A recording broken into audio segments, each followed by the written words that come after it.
Yeah.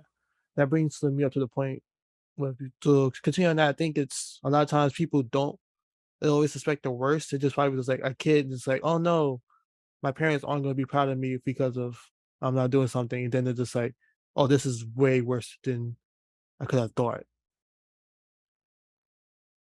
Right. Sometimes a teacher might pass out the grades and a kid is crying because of the grades. And maybe it's because of the grades, or maybe it's because they're afraid to go home and show those grades to their parents. Another great point that I made when I was doing these videos was I was talking about how in school, I would always do well in school. And my teachers always said, like, he's always answering questions in class. When he takes tests, he does well on the tests.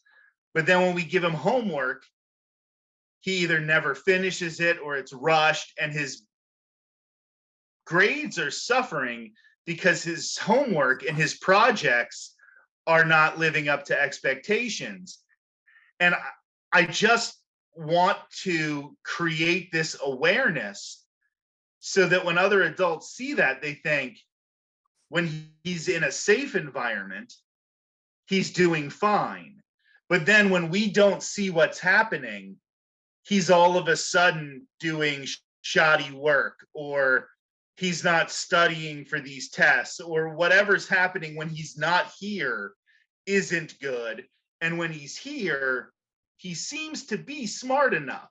So the disconnect that never got put together is sort of one of those things. And I'm not complaining.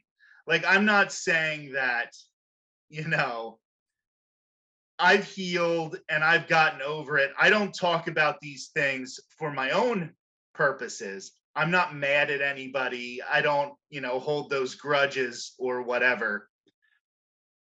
What I want to say is look out for the next kid, because there's some kid dealing with the exact same thing I was dealing with when I was that age, and they're dealing with it right now. And some of us might be in the opportunity to see that.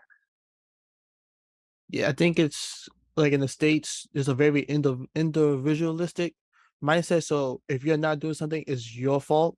And then when people automatically would go to like, oh, this kid isn't doing well because they're only doing well in school because they're being watched, but then when they're at home, they don't have anybody watching them, so they don't have the drive, the self drive to do it.